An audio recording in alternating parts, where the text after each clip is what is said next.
Kesempatan pagi ini saya akan berbagi dengan saudara semua sebuah pengajaran firman Allah yang pagi ini saya berikan judul jujur dan terbuka di hadapan Tuhan. Ayat ini Mazmur 13 ayat 1 sampai 5. Ini ayat lanjutan kemarin saudara yang saya coba bawa saudara lebih dalam lagi. Kita belajar sekarang dari seorang tokoh Alkitab yang bernama Daud.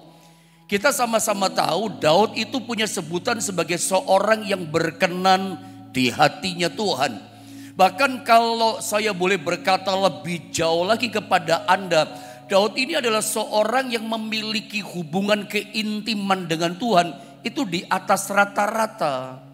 Melebihi di atas rata-rata kehidupan kita pada umumnya. Itu Daud. Nah, kita belajar rahasia kehidupan Daud itu dengan Tuhan. Kita baca ayatnya dulu saudara ya. Mazmur pasal 13 kita baca ayat 1 sampai dengan ayat yang kelima. Kita baca bergantian ya. Saya membaca ayat yang ke-1, Anda yang kedua, 5-nya baru kita sama-sama ya. Mazmur 13 ayat 1 begini kata firman Allah. Untuk pemimpin biduan Mazmur Daud. Ayat 2 teruskan. Berapa lama lagi Tuhan kau lupakan aku terus menerus? Berapa lama lagi kami kau sembunyikan wajahmu terhadap aku? Ayat 3, berapa lama lagi aku harus menaruh kekhawatiran dalam diriku dan bersedih hati sepanjang hari? Berapa lama lagi musuhku meninggikan diri atasku? Ayat 4 teruskan.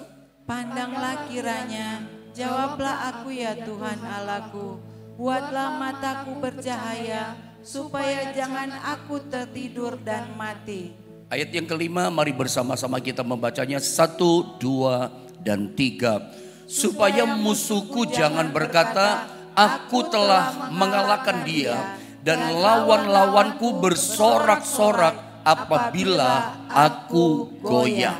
Nah, sebelum saya mencoba menjelaskan ayat-ayat ini yang saya menyebutnya bagian awal bocoran pendahuluan tadi.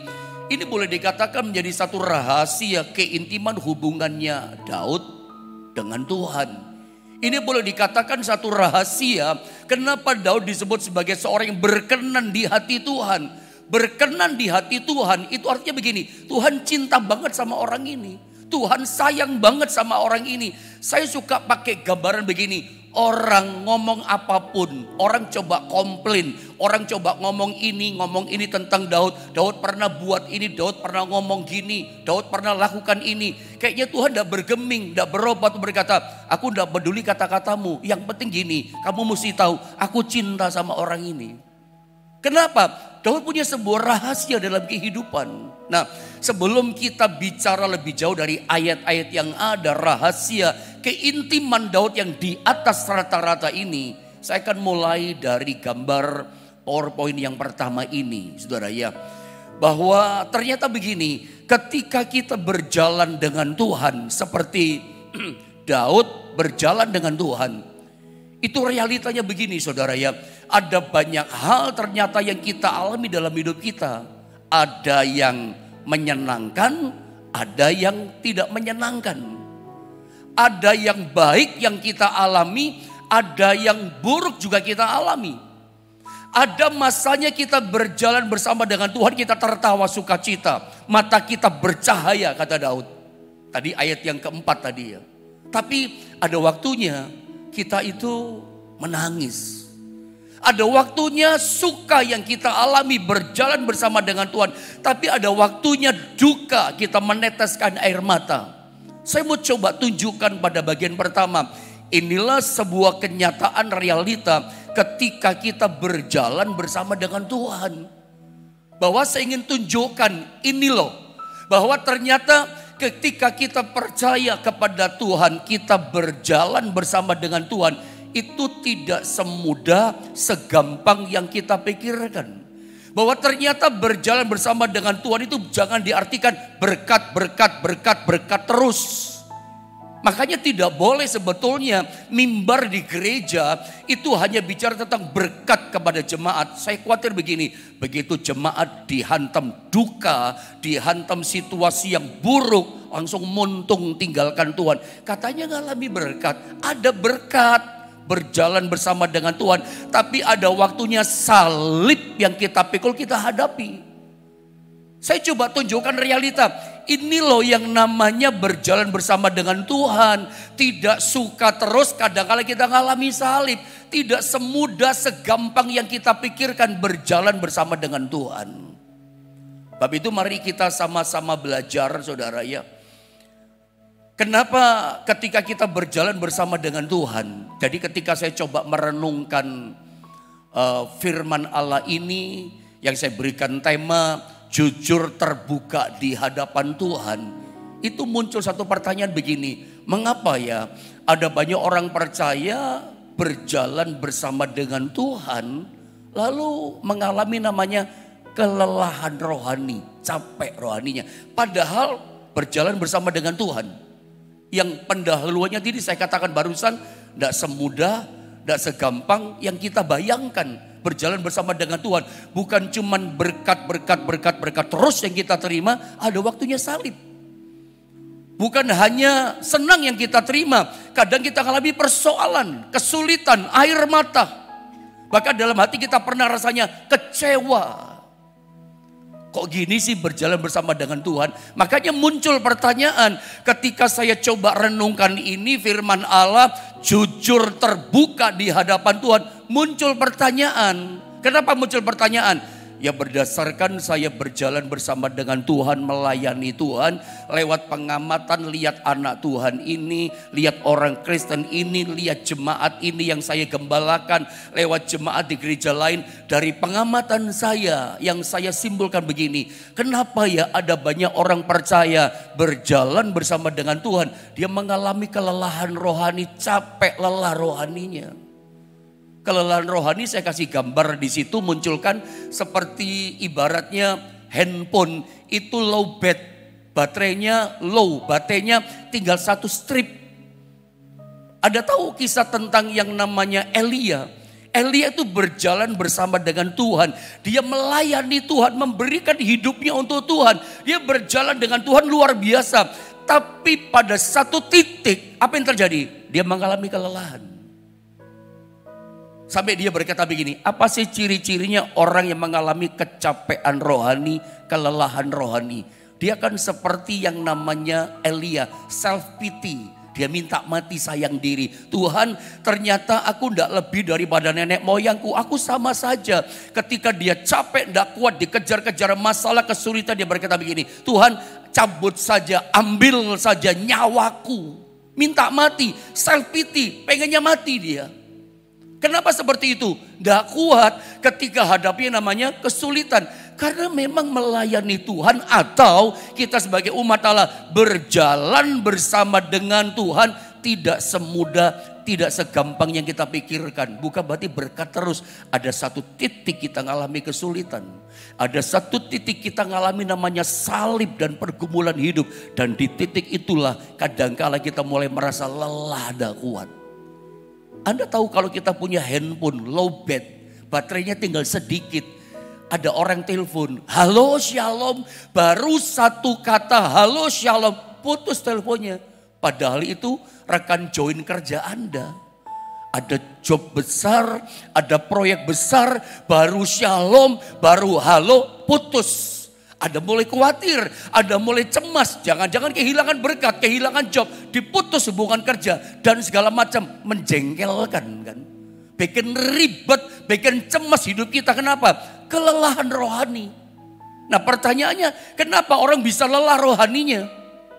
Padahal kalau kita baca dalam Matius pasal 11 ayat 28 sampai 30, Tuhan itu membuka kedua tangannya lebar-lebar. Dia berkata begini di ayat 28, perhatikan baik-baik ya. Walaupun ayat ini sering saya sampaikan sama saudara, tapi ada pelajaran penting. Kenapa ya kita berjalan bersama dengan Tuhan harusnya kuat. Jalan dengan Tuhan kok, bareng dengan Tuhan harusnya perkasa. Tapi kok lelah rohani kita, kok bisa capek. Perhatikan ayat ini. Ayat 28 dikatakan begini. Marilah kepadaku semua yang letih lesu dan berbeban berat. Aku akan memberi kelegaan kepadamu. 29. Yesus berkata begini. Pikulah kuk yang kupasang dan belajarlah kepadaku. Karena aku lemah lembut dan rendah hati. Dan jiwamu akan mendapat ketenangan, dapat damai sejahtera. Ayat 30 dong, sama-sama kita baca. 2, 3. Sebab kuk yang kupasang itu enak dan bebanku pun ringan. Ayat ini saya suka perkenalkan kepada saudara. Inilah yang namanya prinsip satu kuk dengan Tuhan. Masih ingat ajaran itu? Jadi kalau Anda punya persoalan, Anda punya pergumulan, berjalan bersama dengan Tuhan, hadapi salib, hadapi kuk, hadapi beban persoalan. Ingat Matius 11, 28 sampai 30. Anda mesti berjalan prinsip satu kuk sama Tuhan. Prinsip satu kuk sama Tuhan kayak apa? Coba saya kasih gambaran ini. Di Israel saya pernah terangkan, kalau orang membajak di sawah, orang menarik pedati gerobak, itu pasti minimal 2 sapi, 2 lembu. 1 sapi senior, 1 sapi junior. Kenapa mesti ada sapi senior sama junior? Supaya yang junior yang belum berpengalaman bekerja, berjalan, menjalani hidup, itu belajar nurut sama instruksi dari yang senior. Ikuti jalan yang senior. Ya, lembu yang senior itu gambarannya seperti Yesus. Anda lihat gambar, tahan gambar itu. Nah, yang junior itu kita. Yesus berkata, pikulah kuk yang kupasang dan bebanku jadi ringan. Kalau Anda punya persoalan, belajar begini. Aku harus ikut prinsip satu kuk sama Tuhan. Jadi kalau Anda punya beban, Anda jalan bareng satu kuk sama Tuhan. Bebanmu bukan lagi kamu yang pikul sendiri. Yesus ikut pikul bebanmu. Makanya beban kita jadi ringan. Kenapa? Karena kita satu kuk sama Tuhan. Dan luar biasanya ketika kita satu kuk sama Tuhan, lagi jalan nih bersama Tuhan, tiba-tiba kita kan punya rencana, kita kan punya mimpi kehendak dalam hidup kita. Kita maunya jalan terus, di depan ada keberhasilan, di depan ada job rezeki yang luar biasa. Kita maunya melangkah terus sebagai yang junior, yang enggak ngerti apa-apa, jalan terus. Tiba-tiba yang senior itulah Yesus, saudara, ya. Hentikan langkah kita. Otomatis karena satu kuk, langkah kita pun pasti terhenti.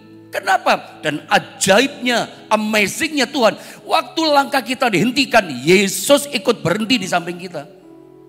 Dia nggak tinggalkan kita. Ketika langkah kita dihentikan, kenapa dihentikan? Saya suka kasih gambaran, di depan ada bahaya. Kita kan nggak tahu apa yang terjadi besok. Kita nggak tahu apa yang terjadi di bulan depan, bahkan tahun depan. Sebelum itu terjadi kehancuran di depan kita, Yesus hentikan langkah kita. Tuhan tidak ingin kita jatuh berdarah-darah, menangis air mata, tidak bisa bangun lagi. Makanya langkah kita dihentikan sama Tuhan. Walaupun kita kecewa. Kita ini seringkali tidak ngerti dengan apa yang terjadi dalam hidup kita. Kita suka salah paham, tidak ngerti jalannya Tuhan. Memang susah dan sulit dimengerti jalan Tuhan buat hidup kita. Maunya berontak. Kita udah kecewa, kadang kita udah ngomel duluan. Ini bagian lelah loh saudara. Mengapa orang Kristen berjalan bersama dengan Tuhan lelah? Gara-gara ini, tidak nurut. Tuhan udah hentikan kita, masih berontak mau langkah maju terus. Itu kalau diterusin Anda gak nurut, Anda akan jatuh itu. Makanya bersyukur dengan jalan Tuhan atas hidup kita. Kadang-kadang kita dibelokin sama Tuhan. Rencananya jadi lain. Yang kita mau gak sesuai dengan kita harapkan. Kenapa orang kecewa? Kenapa orang lelah, capek rohaninya? Yang dia inginkan, dia harapkan gak terjadi dalam hidupnya. Capek dia.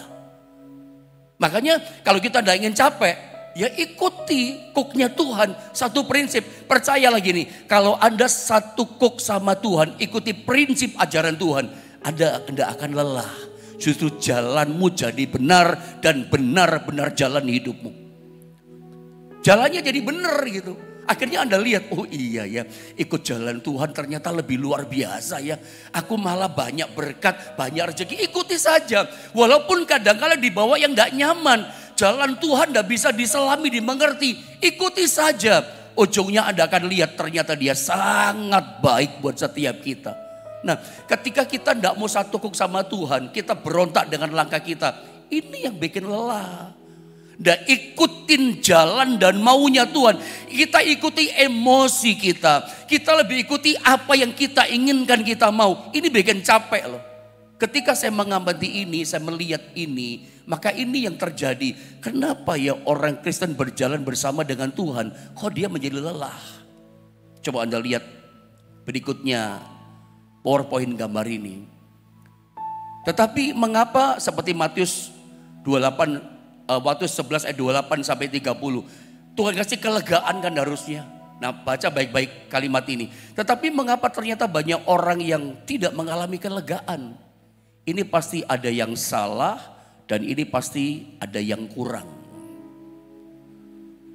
Ketika saya renungkan ini, yang Tuhan singkapkan begini. Kenapa sih jalan bersama dengan Tuhan harusnya kan enak. Tapi kita kok malah lelah. Bukannya kelegaan, sentosa, kekuatan baru kita dapatkan. Ini pasti ada pemicu yang salah, faktor yang keliru dalam hidup kita. Ada yang kurang kita gak lakukan. Dan yang Tuhan singkapkan begini. Lihat statement saya di bawah ini. Ada banyak orang percaya hidupnya dalam kemunafikan di hadapan Tuhan. Ini salah satu contoh yang Tuhan singkapkan pagi ini. Kenapa kita lelah? Ada yang kurang beres sama kita. Salah satunya begini, ada banyak orang percaya hidup dalam kemunafikan di hadapan Tuhan. Coba renungkan baik-baik statement kata ini. Yang saya maksudkan kemunafikan itu artinya begini. Anda pernah dengar kata jaim? Kita jadi orang Kristen jalan dengan Tuhan, tapi kita itu jaim. Harusnya kita prinsip satu kok sama Tuhan. Ya nurut saja jalannya Tuhan. Ikuti saja apa yang Tuhan mau. Tapi kadangkala ini yang kurang, yang salah sama kita. Jalan sama Tuhan tapi hidup kita penuh kemunafikan. Hidup yang kita jalani itu hidup yang penuh dengan kejaiman. Tahu jaim? Jaga image. Jaga image itu bagaimana sih contohnya? Jaga image itu begini. Sebetulnya keadaan kita sedang tidak baik-baik saja, hancur di dalam kita. Keadaan kita itu hancur lebur, terpuruk kita sebetulnya. Baik rohani maupun iman. Udah jatuh dalam dosa, udah gak karuan hidupnya. Udah hancur lah, pecah hidupnya. Tapi di depan orang kita menunjukkan diri kita sedang baik-baik saja. Saya mau bilang begini loh sama saudara. Kita bisa, maaf kata-kata saya ya. Kita bisa menipu orang lain, manusia lain. Kita bisa kamuflase di depan manusia lain. Tapi di hadapan Tuhan kita gak bisa satu kali pun kita menipu dia. Kenapa? Ingat saudara ya, coba lihat gambar ini saudara ya. Coba lihat gambar berikutnya ini. Kita mesti percaya, saya mau bagikan ini penting buat saudara. Kita harus percaya bahwa Tuhan itu tinggal di dalam hidup kita. Sebab itu Tuhan yang paling tahu apa yang terjadi dalam hidup kita. Apa yang kita alami dan sedang terjadi sama kita. Semuanya detailnya satu persatu dia tahu. Kita bisa tipu orang. Kita bisa kamuflase seorang, oh saya baik-baik saja. Tapi sebetulnya kita sedang tidak baik-baik. Inilah yang saya katakan seringkali kita jadi orang Kristen jalan sama Tuhan. Kita lelah, kita capek. Kenapa? Karena kita munafik. Kita ini jaim orangnya, jaga image. Sebetulnya gak baik kok. Tapi kita tunjukkan tampil seolah-olah baik. Imanku masih kuat, rohaniku masih luar biasa. Kerjaanku baik, semua baik. Padahal lagi hancur. Kita bisa seperti gambar saya sebelumnya tadi. Pakai topeng. Jaim, jaga image di depan manusia, di depan orang. Tapi saya mau kasih tahu ya, Anda dan saya, kita semua tidak bisa kita pakai topeng tutupi diri kita di hadapan Allah. Karena Tuhan nomor satu saya bagikan, dia tinggal di dalam diri kita. Jadi artinya dia tahu semua yang kita alami dan terjadi persisnya seperti apa dalam hidup kita. Jangan-jangan Tuhan lebih tahu semua yang terjadi pada kita daripada diri kita sendiri. Karena dia di dalam kita. Makanya kita gak bisa jaim-jaim sama Tuhan. Satu kali pun kita gak bisa menipu dia. Kita bisa berkata saya baik kok. Masih melayani. Tapi udah hancur rohaninya. Udah jatuh bangun dalam dosa. Tapi merasa saya masih rohani kok.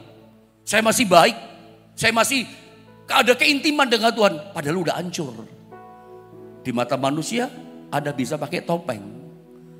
Di mata manusia ada bisa tipu orang. Tapi kalau berjalan bersama Tuhan kayak begini, capek-capek, lelah-lelah saudara.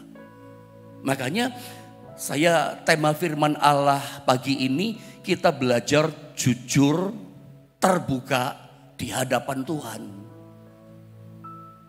Ada lihat gambar ini. Sebab kalau kita tidak bisa jujur dengan Tuhan, bagaimana mungkin kita bisa jujur dengan sesama kita? Nggak mungkin. Jadi yang pertama saya ingin katakan, kita harus jujur terbuka itu sama Tuhan. Karena kita nggak bisa ngibulin dia gitu. Satu kali pun kita nggak akan pernah berhasil menipu dia. Kita bisa jaim tipu orang, tapi satu kali pun nggak pernah berhasil tipu dia. Kita nggak bisa pakai topeng. Seolah-olah kita ini rohani, kita luar biasa, aku hebat kok. Padahal sedang dalam masalah besar kita. Sama Tuhan kita harus jujur. Sama Tuhan kita harus apa adanya. Dari awal, pertengahan sampai bagian ini saya katakan, ternyata berjalan bersama dengan Tuhan tidak segampang, tidak semudah dengan yang kita pikirkan. Kadang ada salib, kadang jalan kita dibawa yang tidak menyenangkan. Kadang ada pergumulan, kadang kita berada pada kondisi titik yang rendah dalam hidup kita. Nah, ketika di masa-masa itulah butuh yang namanya keterbukaan jujur di hadapan Tuhan. Saya pilih kata di hadapan Tuhan. Di hadapan manusia bisa tipu loh, dan tidak boleh sebetulnya. Kalau kita nggak jujur sama Tuhan, ya sama manusia sama saja nggak bisa jujur. Yang pertama tapi penting kita jujur di hadapan Tuhan, baru kita bisa jujur di hadapan sesama. Jadi inilah realita berjalan bersama dengan Tuhan. Kadang kita satu kok sama Tuhan dibelokin, dihentikan langkah kita. Itu menyakitkan, itu tidak menyenangkan. Kok saya alami ini? Bahkan kadang-kadang kita mulai kecewa. Jadi nggak manis terus ya berjalan bersama dengan Tuhan. Nggak berkat terus, kadang ada salib, kadang ada kesusahan. Itu sebuah realita yang saya tunjukkan berjalan bersama dengan Tuhan. Jadi nggak boleh jaim. Menurut saya teringat tiba-tiba satu lagu lama, lagu Pantekostal lama. Menurut saya, barangkali saya salah saudara ya. Tapi setelah Tuhan singkapkan kebenaran firman Allah ini, menurut saya lagu ini lagu jaim, jaga image betul lagu ini. Tahu lagu tak pernah kecewa mengiring Yesus? Tak pernah kecewa. Tahu lagi itu saudara?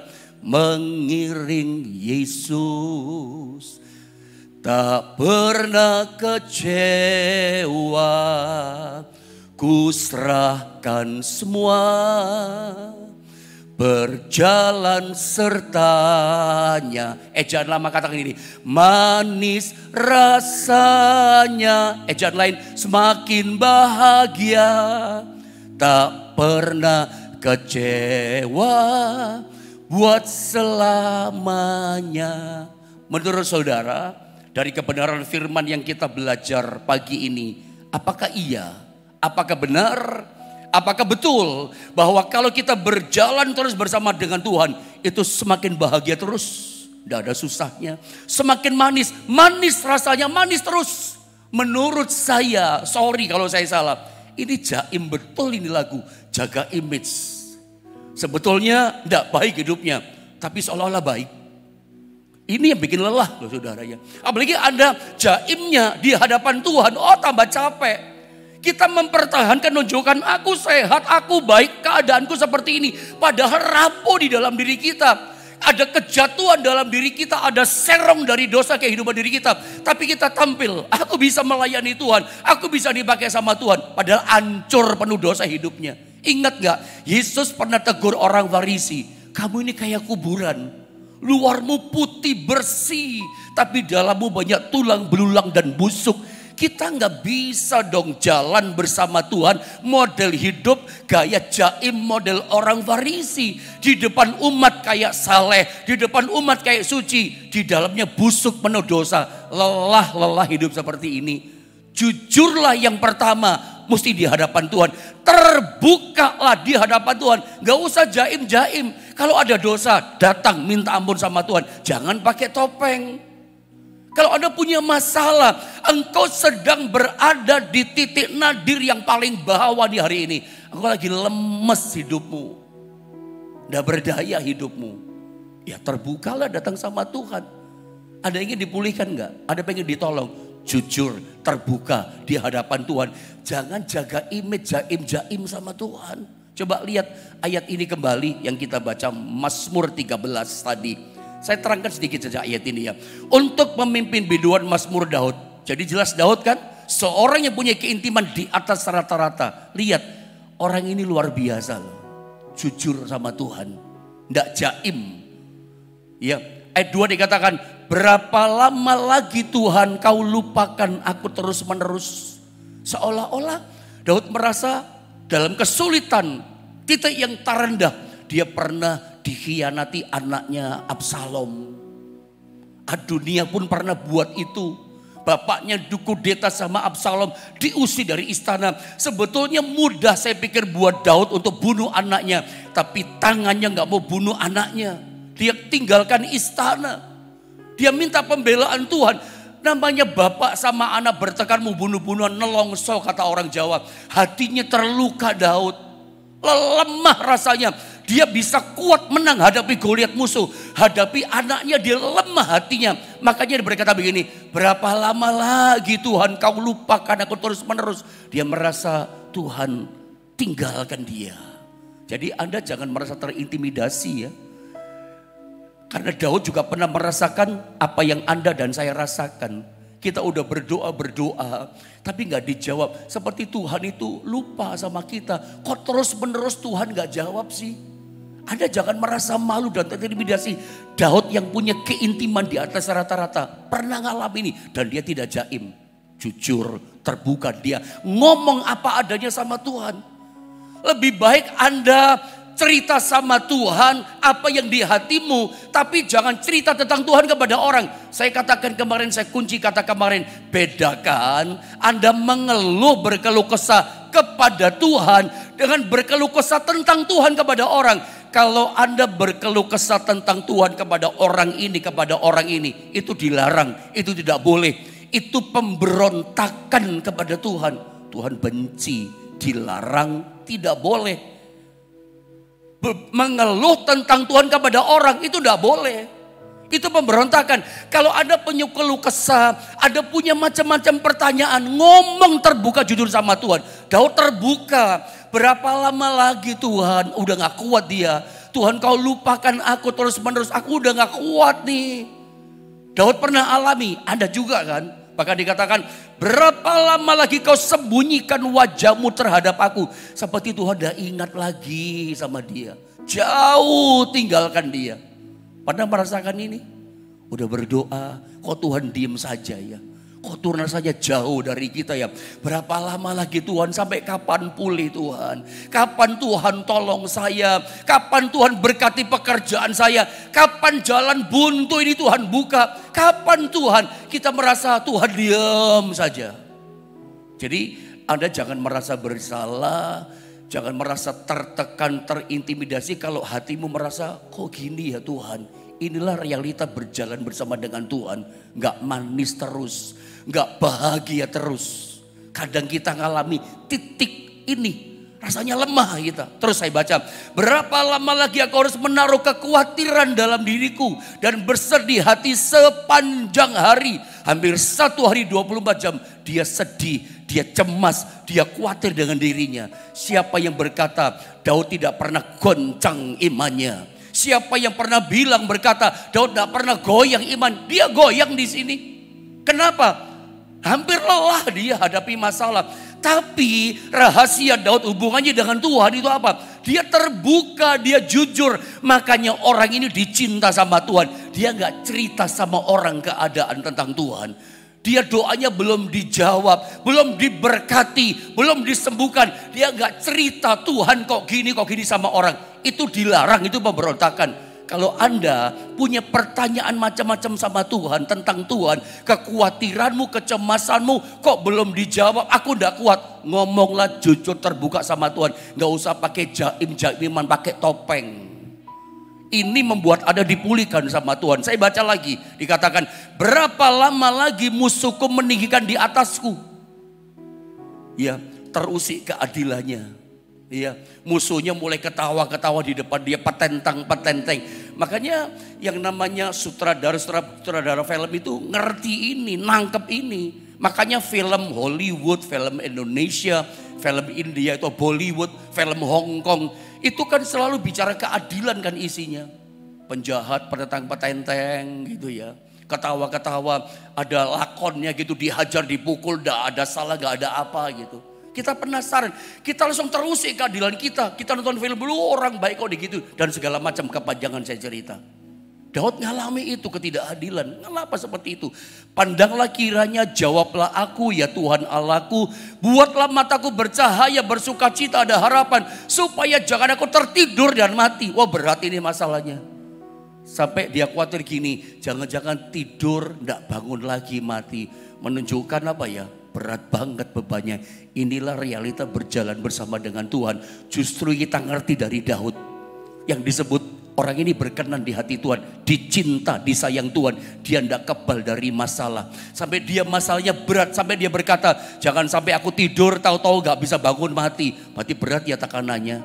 Supaya musuhku jangan berkata, aku telah mengalahkan dia. Dan lawan-lawanku bersorak-sorak apabila aku goyah. Ini kisah tentang Daud. Dengan waktu yang ada, saya estafet cepat. Lihat ayat ini lagi. Saya tunjukkan lagi. Lagi-lagi Daud yang berkata ini. Mazmur 22 ayat 1-3. Untuk pemimpin biduan menurut lagu Rusa di kala fajar. Mazmur Daud. Daud ini yang ngomong. Dalam doanya, pujiannya. Allahku, Allahku, mengapa engkau meninggalkan aku? Loh, Daud loh yang ngomong. Dia merasa, perasaannya Daud. Dia merasa Tuhan tinggalkan dia dalam kesulitannya. Aku berseru, berdoa, tetapi engkau tetap jauh dan tidak menolong aku. Diam saja Tuhan. Pernah ngalami ini? Daud ngalami. Itu realita, berjalan bersama dengan Tuhan. Tuhan tolong aku. Seperti kita ngomong sama tembok. Tidak ada jawaban, diam saja. Saya baca terus ya. Allahku, aku berseru-seru pada waktu siang tetapi engkau tidak menjawab. Dan pada waktu malam tetapi tidak juga aku tenang. Tuhan diam saja. Loh, yang ngomong ini Daud loh. Seperti kesannya gini. Loh, Daud ini ngomongnya kok seperti orang tidak beriman. Kalau Anda baca dari mulai Mazmur 13. Kita baca Mazmur 22. Kemudian ini seperti ngomongnya kok tidak ada orang tidak beriman sih. Memangnya kita apa lebih daripada Daud? Tapi inilah realita berjalan bersama dengan Tuhan. Kadang kayak begini loh hati kita. Makanya tidak berkelebihan saya katakan lagu tadi jaim banget ya di masa kini. Setelah kita terbuka akan firman Allah. Ternyata berjalan sama dengan Tuhan tidak bahagia terus loh. Gak manis terus. Ada salib, ada air mata.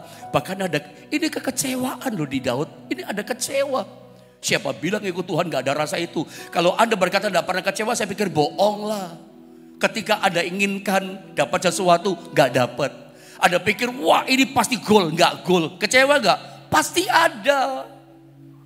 Itu dialami Daud. Sepertinya ini kok bukan kata-kata orang beriman. Ini perkataan Daud. Tapi dia jujur ngomongnya sama Tuhan. Saya katakan kemarin kabar baiknya. Orang kalau doa jujur terbuka gak pakai topeng di hadapan Tuhan. Tuhan gak sabar dia dengan petir langsung mati kok. Lebih baik kita jujur sama Tuhan. Daripada kita ngomongin Tuhan di belakang Tuhan sama orang. Itu pemberontakan. Kalau kita terbuka ada. Nanti kalau kita baca Mazmur 23. Ini kan Mazmur 22. Allahku, Allahku mengapa engkau meninggalkan aku. Tapi Mazmur 23. Ini Daud lagi yang ngomong berubah dia berkata. Karena dipulihkan. Tuhan adalah gembalaku, takkan kekurangan aku. Wow, luar biasa. Dipulihkan rupanya dia. Ketika dia ditolong Tuhan, baru dia bisa berkata, engkau ini memang gembala yang baik, yang tidak pernah tinggalkan aku ternyata. Jadi itu perasaannya yang salah. Di Mazmur 22 yang barusan kita baca, Allahku, Allahku mengapa kau meninggalkan aku. Ternyata gak ditinggalkan. Begitu pada waktunya indah ditolong Tuhan, Daud berubah kesimpulannya Mazmur 23. Engkau Tuhan, kau adalah gembalaku, takkan kekurangan aku. Ternyata kau menuntun aku di air tenang, rumput yang hijau. Baru dia ngaku, ternyata aku salah. Jadi kalau hari ini ada merasa Tuhan tinggalkan, enggak. Tuhan ada bersama saudara. Ayat yang terakhir, bagian terakhir saja. Makanya letakkan hati kita di tempat yang terbuka. Jujur sama Tuhan. Jangan jaim sama Tuhan. Yeskel 37 ya. Ayat 1 dan 2. Israel waktu itu terpuruk hancur. Dan kehancuran Israel itu diperlihatkan Tuhan kepada Nabi Yeskel. Seperti tulang-tulang kering di padang terbuka. Saya baca dengan cepat ya. 2-3 menit. Saya berharap bisa selesai sih ya. Lalu kekuasaan Tuhan meliputi aku dan ia membawa aku keluar dengan perantaraan rohnya dan menempatkan aku di tengah-tengah lembah yang terbuka antara gunung sama gunung. Dan lembah ini yang terbuka penuh dengan tulang-tulang, ini tulang kering.